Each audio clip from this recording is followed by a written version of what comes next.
Look, I'm just gonna say it, and some of you are probably gonna want to click off immediately, but honestly, you are being way too normal, and it's actually kind of ruining your life. Like, I'm dead serious. We have spent so much time trying to fit into these tiny little boxes of what's acceptable or cool or professional that we've basically turned ourselves into these carbon copy NPCs, and it's getting weird. But like the bad kind of weird, the boring kind. I was thinking about this the other day while I was scrolling through my feed, and I realized that every single person I actually admire, every person who is actually happy or doing something cool, is low-key a total freak. And I mean that in the best way possible. We've been conditioned since like kindergarten to think that being weird is the ultimate social death sentence, right? Like, don't talk too loud, don't wear that weird shirt, don't have a hobby that isn't trending on TikTok right now. But honestly, if you look at the world right now, normal is just another word for invisible. And I don't know about you, but I'm kind of tired of trying to blend into the beige wallpaper of society. It's exhausting, man. Like, think about the last time you met someone and you were actually like, whoa, they're interesting. Was it because they had the same haircut as everyone else and talked about the weather? No, it's because they had some bizarre obsession with, I don't know, 14th century pottery, or they laughed a little too loud at things that aren't even that funny, or they just had this energy that screamed, I do not care if you think I'm a loser. There is so much power in that. I feel like we're living in this era of curated perfection where everyone is so scared of being cringe that they've lost their entire soul in the process. But here's the secret. Being cringe is actually a superpower.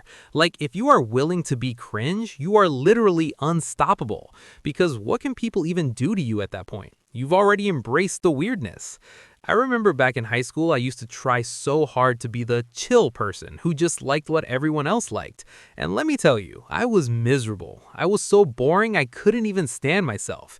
It wasn't until I started leaning into the stuff that made me different, the weird jokes, the niche interests, the fact that I stay up until 3 a.m. researching random deep-sea creatures for no reason, that I actually started making real friends. Because when you're weird, you're like a lighthouse for other weirdos, and those are the people you actually want in your life. The normal friends are the ones who will talk behind your back the second you do something slightly out of character. The weird friends, they're the ones who will be right there with you doing something even weirder. I mean, look at any successful person ever. Do you think Steve Jobs was normal? Do you think Lady Gaga was normal? Absolutely not. They were weird as hell. They leaned so far into their own personal brand of insanity that the world had no choice but to pay attention. And I'm not saying you have to go out and wear a meat dress, unless you want to, I guess, do your thing, but I am saying that the parts of yourself that you're trying to hide because you're afraid they're too much are usually the only parts of you that actually matter. It's like we're all playing this game where the goal is to be the most average version of ourselves, and I'm just like, why? What is the prize for winning that game? A cubicle and a midlife crisis? No thank you. I'd rather be the person that people look at and go, I don't really get them, but they seem to be having a great time. Because they usually are. People who embrace their weirdness are genuinely just happier. They aren't constantly checking the room to see if they're allowed to exist. They just exist. And it's honestly kind of intimidating to people who are still stuck in that must be normal mindset. I've noticed that whenever I see someone being unapologetically themselves, my first instinct, and maybe yours too, is sometimes to judge them. But if I really sit with that feeling, it's not judgment, it's jealousy. I'm jealous that they have the guts to be that weird while I'm sitting here worrying if my Instagram caption sounds too desperate. It's such a waste of energy, you know? Like, we're all on this floating rock for a very short amount of time, and you're telling me you're gonna spend it trying to be relatable? Get out of here with that. Be unrelatable. Be specific. Be so niche that only 5 people on the planet truly understand what you're about. Because those 5 people will love you way more than 5 million people who only like you because you're digestible. I feel like modern society is just this giant machine designed to sand down our edges until we're all just smooth little pebbles that look exactly the same. But the edges are where the texture is. The edges are where the interest is. I want to know about your weird collection of vintage spoons. those. I want to hear your unhinged conspiracy theory about why pigeons aren't real. I want to see you dance like a total idiot when a song you love comes on, even if we're in a grocery store. That's the stuff that makes life actually feel like it's worth living.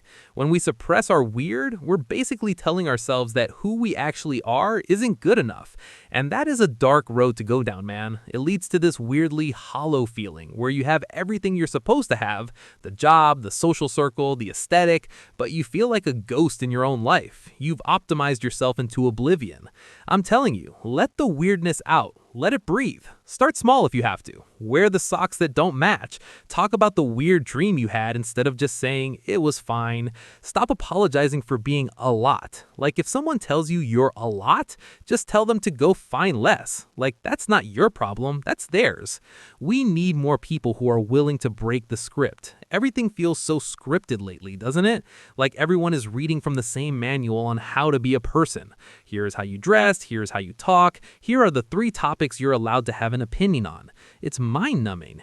When you decide to be weird, you're basically opting out of that manual. You're saying, I'm gonna write my own thing, thanks.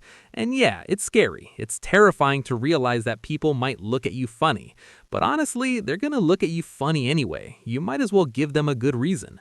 Plus, the moment you start being weird, you realize that everyone else is low-key weird too. They're just waiting for someone else to go first. It's like this giant standoff where everyone is pretending to be normal until one person breaks and then suddenly everyone's talking about their secret love for competitive taxidermy or whatever. Be that person. Be the one who breaks the ice. It's so much more fun on this side of things, I promise. You stop caring about vibes and start caring about actual experiences. You stop performing and start living. And I know some people will say, but what about my career? Or what about my reputation? And to that I say, look at the most successful people in your field. Are they the most average ones? Usually not. They're the ones who did something a little different, something a little weird that eventually became the new normal. You can't innovate if you're obsessed with following the rules. You can't create anything new if you're terrified of looking stupid. So if you're watching this and you've been feeling like you're too much or too weird or just off, please just keep being that. In fact, dial it up. Go full weird. Lean into the things that make your brain tingle even if nobody else gets it. Because at the end of the day, being normal is just a performance you're putting on for people who aren't even really paying attention. You might as well just be yourself. It's cheaper, it's easier, and it's a whole lot more interesting. I'm done with the polished stuff. Give me the raw, the messy, and the absolutely bizarre. That's where the real magic is. So yeah, go be weird. It's the only way to actually stay sane in this world. Anyway, that's just my little rant for the day. I've been feeling this way for a while and just had to get it out there. Stay weird, guys. Seriously. Don't let them sand down your edges. Catch you in the next one.